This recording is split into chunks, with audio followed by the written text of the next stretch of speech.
नमस्कार, मैं हूं SK Bhardwaj. SK news world में आपका स्वागत है। मैं इसमें हूं गुड़गांव के सेक्टर 4 में और वैश्य समाज धर्मशाला में एक श्रीमद् भागवत कथा का आयोजन किया जा रहा है।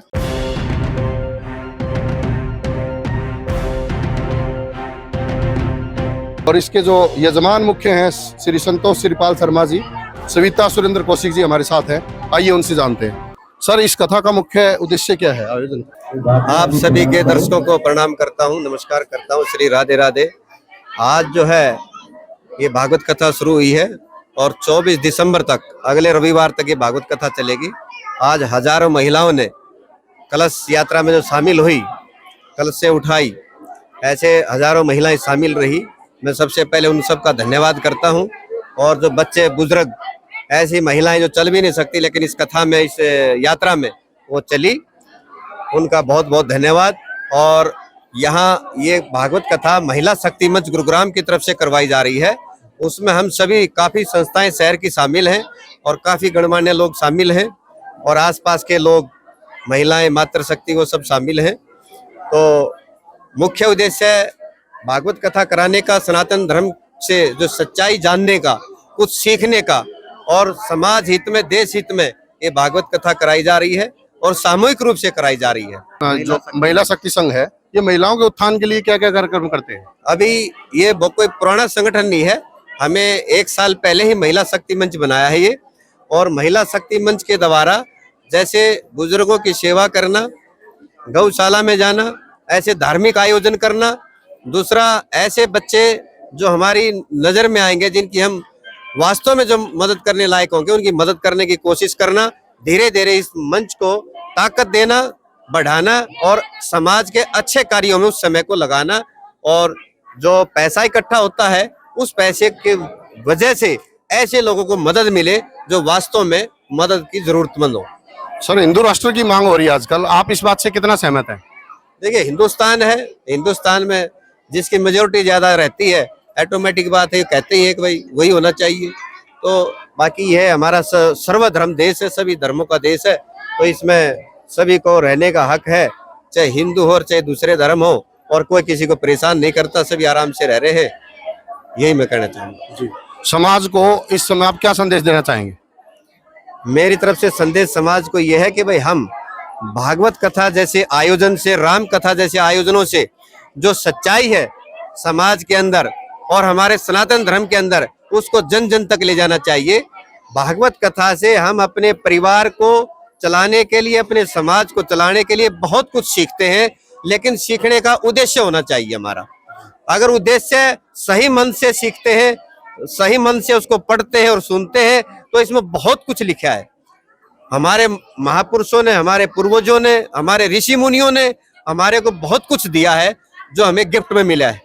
तो हमारे को उनसे जरूरत है सीखने की।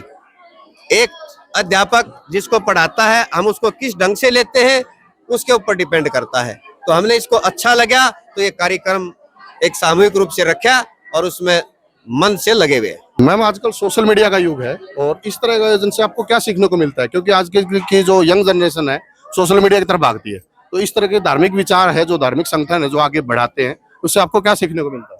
देखिए, सोशल मीडिया एक बहुत ही बड़ा प्लेटफॉर्म होता है वैसे, लेकिन ऐसे जो धार्मिक कार्यक्रम होते हैं यहाँ पे हम मतलब इकट्ठे एक साथ होकर, सोशल मीडिया पे तो हम मिलते नहीं है ना, हम अकेले रहते हैं, मतलब अकेले फ़ोन में लगे रहते हैं। वो एक अच्छी चीज़ नहीं है क्योंकि उससे शरीर को भी नुकसान पहुँच रहा है। लेकिन जब हम ऐसे धार्मिक कार्यक्रमों में हिस्सा लेते हैं तो हमें लोगों के बारे में पता चलता है और बहुत कुछ सीखने को मिलता है। जैसे कि अब ये भागवत गीता है, इसमें भी अगर आप ध्यान से सुनोगे तो आपको बहुत सारी ऐसी चीजें पता चलेंगी और आपको जीवन कैसे जीते हैं उसके बारे में बहुत कुछ पता चलेगा। तो आई थिंक कि ये एक बहुत ही अच्छी चीज है जो बच्चों को भी अटेंड करनी चाहिए और बड़ों को भी अटेंड करनी चाहिए। इस युग में धार्मिक आयोजन में आप भाग ले रहे हैं, आपको कैसा लगा यहाँ?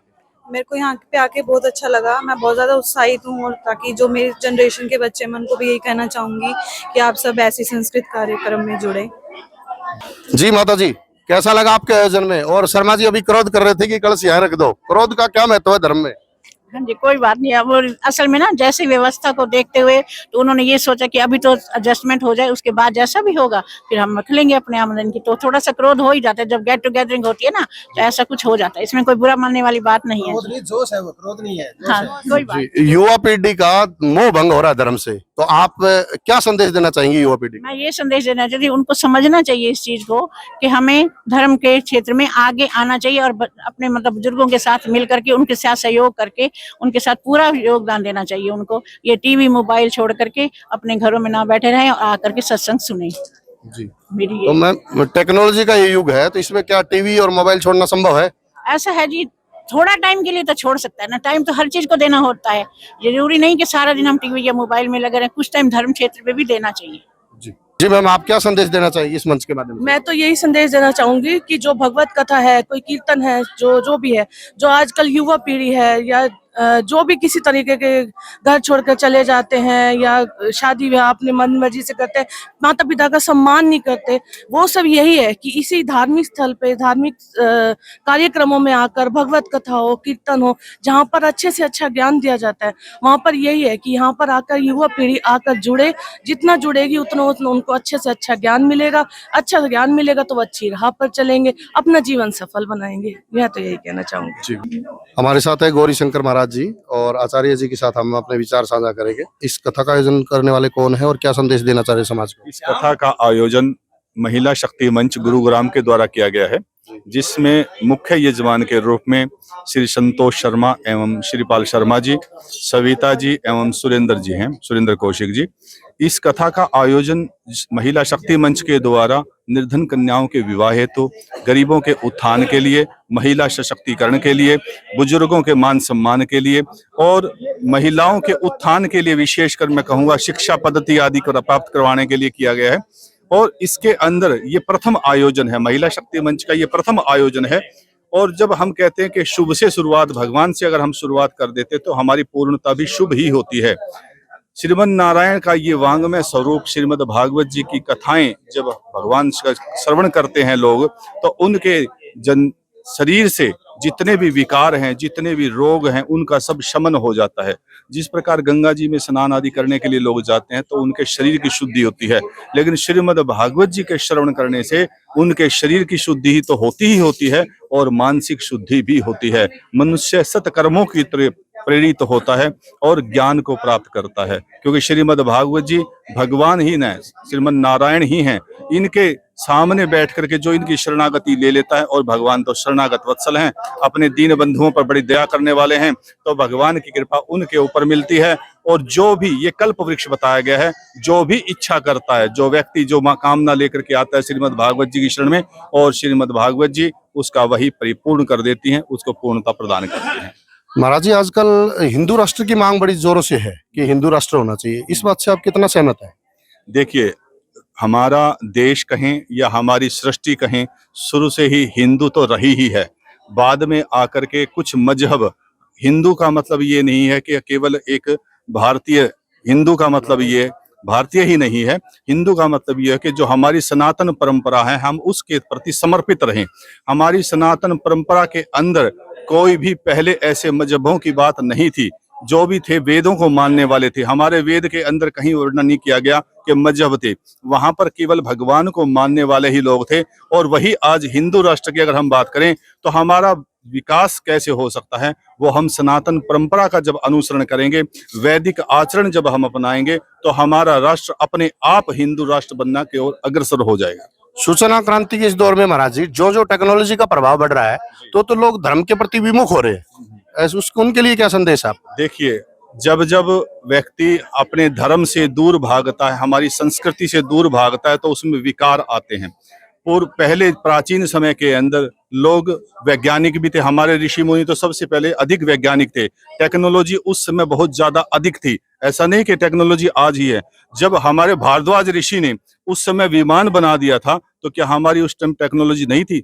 चरक, जो हमारे ऋषि हुए हैं, चरक ने शल्य चिकित्सा, क्या जितनी भी आयुर्वेद की चिकित्साएं हैं, आयुर्वेद पद्धति है, महर्षि चरक ने दिया था। तो आज चाहे कितने भी डॉक्टर, कितने भी विज्ञान का कितना ही अनुसंधान हो जाए, लेकिन ये सारी पद्धतियां तो हमारे वेदों के अंदर थी। अथर्व वेद के अंदर इस प्रकार का सारा विवरण मिलता है कि किस प्रकार से शल्य चिकित्सा, टेक्नोलॉजी आदि सभी थी। लोग पाशुपतास्त्र उस समय भी थे और आज भी है। अग्नि परीक्षा पात्र आज भी हैं, उस समय भी थे। हमारे ऋषि मुनियों की जो देन है, वो ऋषि मुनियों का जब हम अनुसरण करने लग जाएंगे, तो चाहे हम अपने एक जड़ से अगर हम जुड़े हुए हैं तो हमारा पेड़ जो होगा हरा भरा रहेगा। अगर हम जड़ से अलग हो जाएंगे, जड़ों को काट देंगे, जड़ क्या है? वैदिक संस्कृति है।